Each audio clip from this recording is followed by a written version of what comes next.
నమస్తే, welcome to Andhraprabha. నేను మనస్విని.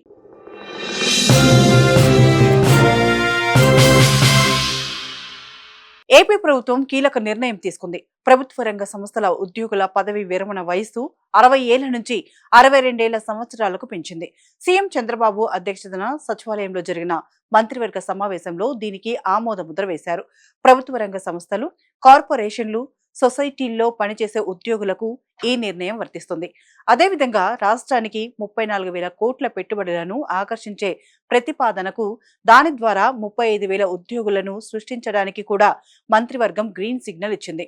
దాంతోపాటు ఉండవల్లిలో మౌలిక వసతుల కల్పనకు 426 కోట్లు, జ్యుడిషియల్ అకాడమీ నిర్మాణానికి 130 కోట్లు కేటాయించింది. మొత్తం మీద దాదాపు 80కి పైగా అజెండా అంశాలను మంత్రివర్గం ఆమోదించినట్లు హోంమంత్రి అనిత తన ఎక్స్ ఖాతా వేదికగా తెలిపారు. కూటమి ప్రభుత్వం తీసుకున్న ఈ నిర్ణయంతో ప్రభుత్వ రంగ సంస్థల ఉద్యోగులు హర్షం వ్యక్తం చేస్తున్నారు.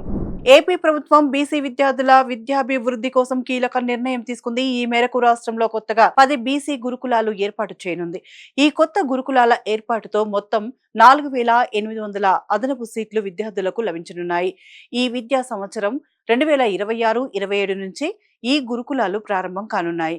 ప్రస్తుతం వీటిని అద్దె భవనాల్లో నడపాలని ప్రభుత్వం నిర్ణయించింది. తర్వాత సొంత భవనాల నిర్మాణం చేపట్టనుంది. ఈ 10 గురుకులాల్లో 5 బాలికల గురుకులాలుండగా 5 బాలుర గురుకులాలు ఉన్నాయి. 3వ తరగతి నుంచి 10వ తరగతి వరకు వీరికి నాణ్యమైన విద్యను అందించనున్నారు. ఈ క్రమంలోనే మొదటి ఏడాది ప్రతి గురుకులంలో 240 మంది విద్యార్థులను చేర్చుకునున్నారు. సర్కార్ వచ్చే విద్యా సంవత్సరం నుంచి సీట్ల సంఖ్యను 480కి పెంచనుంది. ఇక ఈ గురుకులాలను ఎచ్చర్ల, నక్కపల్లి, మాచర్ల, మంత్రాలయం, రాయచోటి, గుంతకల్లు, గిద్దలూరు, పత్తికొండ, పెనుకొండ, కదిరిలో ఏర్పాటు చేయనుంది. జనసేన పార్టీ సంస్థాగత నిర్మాణంపై ఆ పార్టీ అధినేత డిప్యూటీ సీఎం పవన్ కళ్యాణ్ ప్రత్యేక దృష్టి సారించారు. ఈ క్రమంలోనే పార్టీ పదవుల కోసం దరఖాస్తుతో పాటు నాయకుల అభిప్రాయాల సేకరణ చేపట్టనున్నారు. ఈ మేరకు 25 పార్లమెంటు నియోజకవర్గాలకు సమాచార సేకరణ కమిటీ పరిశీలకులను నియమించారు. ఈ కమిటీలు పార్టీ అభివృద్ధి కోసం కృషి చేసిన నేతలు, జన సైనికులు, వీర మహిళల నుంచి దరఖాస్తులను స్వీకరించనున్నారు. అలాగే పార్టీలో ఏ స్థాయి బాధ్యతలు చేపట్టాలనుకుంటున్నారోననే అభిప్రాయాలను కూడా సేకరించనున్నారు. ఇక ప్రతి పరిశీలకుడికి 3 సీనియర్ నాయకులు, 3 సాధకులు, 21 మంది సమన్వయకర్తలు సహకారం అందించనున్నారు. సేకరించిన దరఖాస్తులను పార్టీ కేంద్ర కార్యాలయంలో పవన్ కళ్యాణ్ స్వయంగా పరిశీలిస్తారు. ఇదిలా ఉంచితే ఈ నెల 29 నుంచి సమాచార సేకరణ ప్రాసెస్ ప్రారంభం కానుండగా ఈ నియామకాలతో పార్టీ క్షేత్రస్థాయిలో మరింత బలోపేతం అవుతుందని పార్టీ వర్గాలు భావిస్తున్నాయి. ఏపీ మంత్రి నారా లోకేష్ తన పొలిటికల్ ఎంట్రీకి కారణంతో పాటు తనపై వచ్చిన ట్రోల్స్ పై ఇంట్రెస్టింగ్ కామెంట్స్ చేశారు. తాను ట్రోల్స్ ను పాజిటివ్ గా తీసుకుంటానని చెప్పారు. దేశంలో రాహుల్ గాంధీ తర్వాత తనకే ఎక్కువగా ట్రోల్స్ చేశారన్నారు.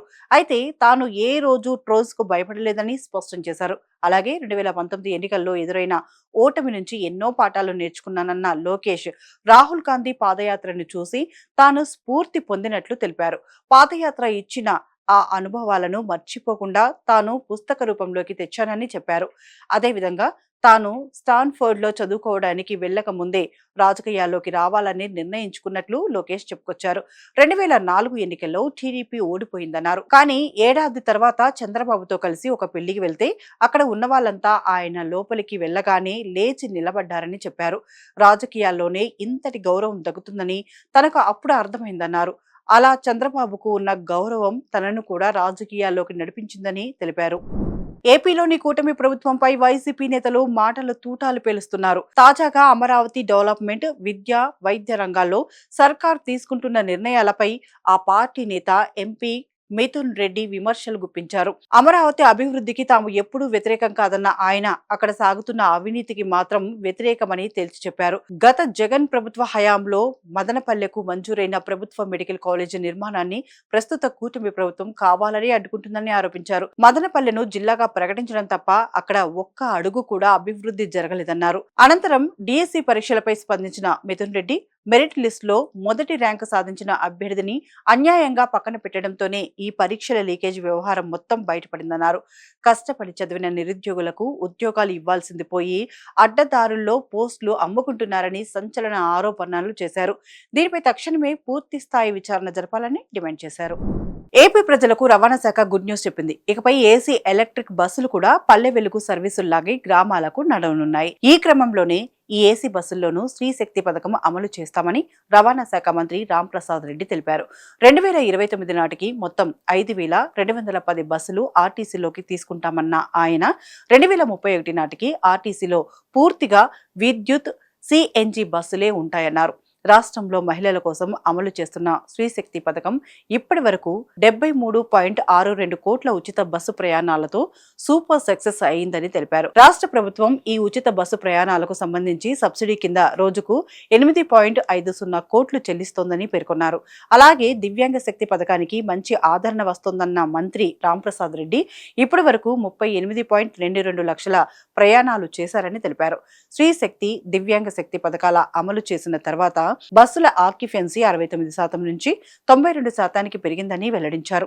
అంతేకాదు కేంద్రం సహకారంతో రాష్ట్రానికి 1000 ఎలక్ట్రిక్ బస్సులను మంజూరైనట్లు తెలిపారు. వచ్చే 5 ఏళ్లలో మొత్తం 8,321 విద్యుత్ బస్సులను గ్రాస్ కాస్ట్ కాంట్రాక్ట్ విధానం ద్వారా దశల వారీగా ప్రవేశపెడతామన్న ఆయన పీఎం ఈ బస్సు సేవ పథకం కింద 750 విద్యుత్ బస్సుల్ని 11 నగరాల్లో 12 డిపోలకు కేటాయిస్తున్నట్లు చెప్పారు. ఈ 750 బస్సులు ఆగస్టు నెల నుంచి దశల వారీగా అందుబాటులోకి వస్తాయని తెలిపారు. మాజీ మంత్రి కొడాలి నాని ఏపీ హైకోర్టును ఆశ్రయించారు. 2021లో నమోదైన కేసులో తనపై ప్రాసిక్యూషన్ కు అనుమతిస్తూ ఈ నెల 18న రాష్ట్ర ప్రభుత్వం జీవో జారీ చేసిన సంగతి తెలిసిందే. దీన్ని సవాల్ చేస్తూ ఆయన న్యాయస్థానాన్ని ఆశ్రయించారు. 2021 ఫిబ్రవరి 16న గుడివాడ 1 టౌన్ పోలీస్ స్టేషన్ లో తనపై కేసు నమోదైందని, రాజకీయ దురుద్దేశంతో 5 ఏళ్ల తర్వాత ప్రాసిక్యూషన్ కు అనుమతి ఇచ్చారని పిటిషన్లో పేర్కొన్నారు. తాను ప్రస్తావించిన అంశాలను పరిగణలోనికి తీసుకుని జీవో 801 రాజ్యాంగ చట్ట విరుద్ధమైనదిగా ప్రకటిస్తూ రద్దు చేయాలని కోర్టును కోరారు. 2021 ఫిబ్రవరిలో ఘటన జరిగిందన్న కొడాలి నాని క్రిమినల్ చట్టాల ప్రకారం తనపై నమోదైన సెక్షన్ కింద కేసును కాగ్నిజెన్స్ లోనికి తీసుకునే కాల పరిమితి ముగిసిందని పేర్కొన్నారు. ఇలాంటి కేసుల్లో ప్రాసిక్యూషన్ అనుమతి ఇవ్వడం న్యాయ ప్రక్రియను దుర్వినియోగం చేయడమేనన్నారు. ఈ క్రమంలోనే ఈ పిటిషన్పై హైకోర్టు విచారణ చేయనుంది.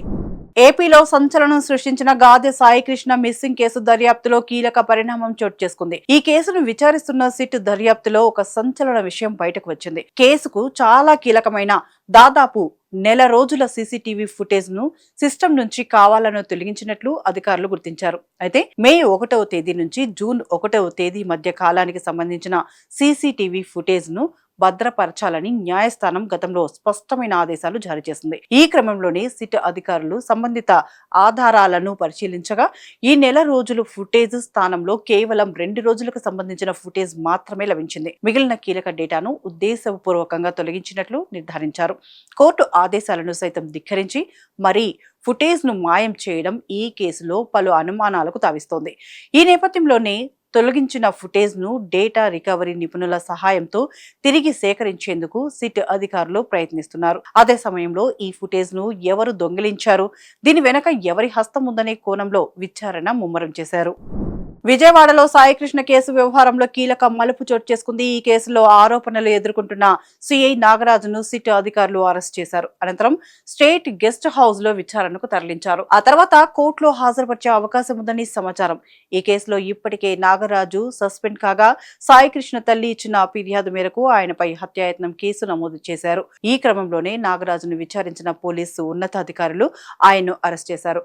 అదే సమయంలో నాగరాజుకు మద్దతుగా స్థానికులు నిరసనకు దిగారు.